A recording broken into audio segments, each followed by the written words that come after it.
Assalamualaikum warahmatullahi wabarakatuh. Perkenalkan, nama saya Denika Ariska Dewi, kelas PM 03 NIM 1847042033. Dosen pengampu Dr. Andus Elma Suryani Sahabuddin MSc dan Andi Astriyanti SPD MPD. Materi yang akan saya ajarkan pada kali ini yaitu hutan. Adik-adik sekalian, apa ada yang tahu apa itu hutan? Ya, hutan merupakan sumber daya alam yang dapat memberikan manfaat berlipat ganda, baik manfaat secara langsung maupun manfaat secara tidak langsung. Manfaat hutan secara langsung adalah sebagai sumber berbagai jenis barang seperti kayu, getah, kulit, kayu, daun, akar, buah, bunga, dan lain-lain yang dapat bermanfaat secara langsung oleh manusia atau menjadi bahan baku berbagai industri yang hasilnya dapat digunakan untuk memenuhi hampir semua kebutuhan manusia. Adik-adik sekalian, ada pun juga jenis-jenis hutan yang ada di Indonesia. Yang pertama itu berdasarkan biografi. Hutan yang berdasarkan biografi terbagi atas 3. Yang pertama, paparan Sunda.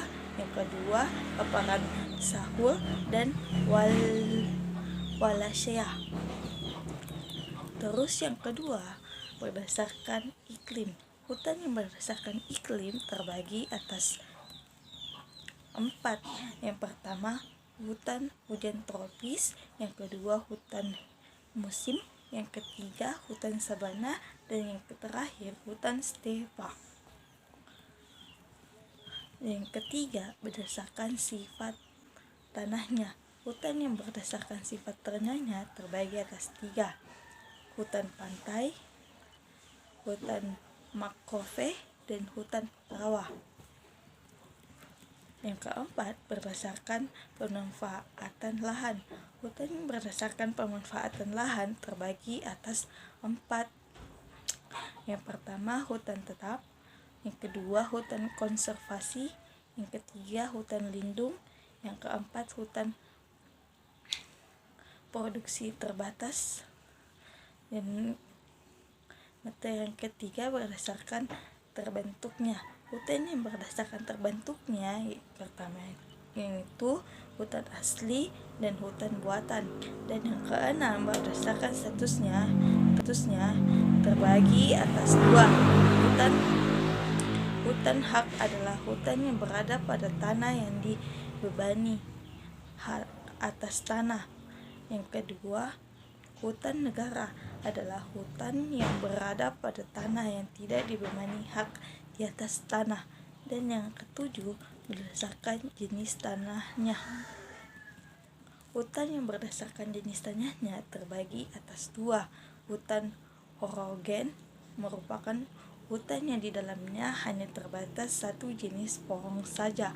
Yang kedua, hutan heterogen adalah hutan yang di dalamnya ditumbuhkan dengan berbagai macam tumbuhan dan berbagai macam binatang. Dan yang terakhir, berdasarkan fungsinya. Hutan yang berdasarkan fungsinya terbagi atas 3.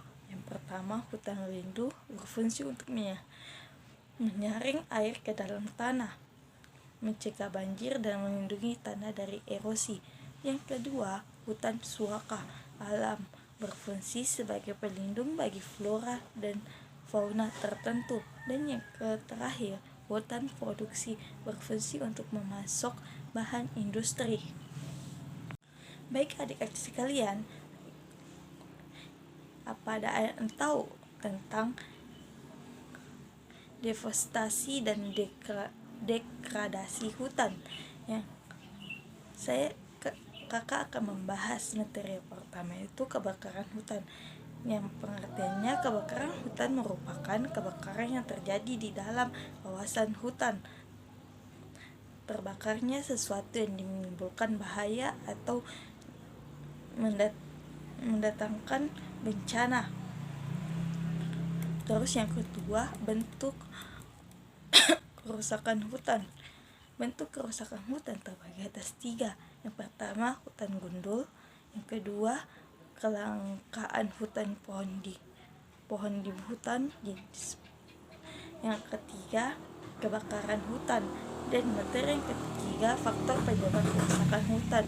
Yang pertama itu mentalitas manusia, kepentingan ekonomi, dan yang terakhir, penegakan hukum yang lemah. Materi yang keempat, kerusakan hutan akibat alam.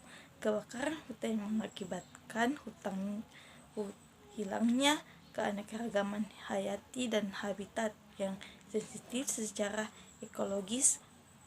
Polusi udara dari asap dan kabut membentuk faktor lingkungan, perubahan iklim, deforestasi, dan perubahan penggunaan lahan serta tutupan lahan. Materi yang kelima, mencegah terjadinya deforestasi dan degradasi hutan. Pertama, melaksanakan hukum yang mengadilkan dalam bentuk benda finansial di atas korporasi. Pelaku pembakaran akan menggeser keseimbangan untung rugi merusak perusahaan hingga mengharap perilakunya dari membakar penggunaan alat mekanik untuk membuka lahan. Dan yang kedua, pemerintah perlu secara sistematis mengadopsi kebijakan anggaran anti kebakaran. Materi yang keempat, konsep hutan kota. Menurut Undang-Undang Nomor 41 Tahun 1999 tentang Kehutanan, pengertian hutan kota adalah suatu hamparan lahan yang bertumbuhan pohon-pohonan yang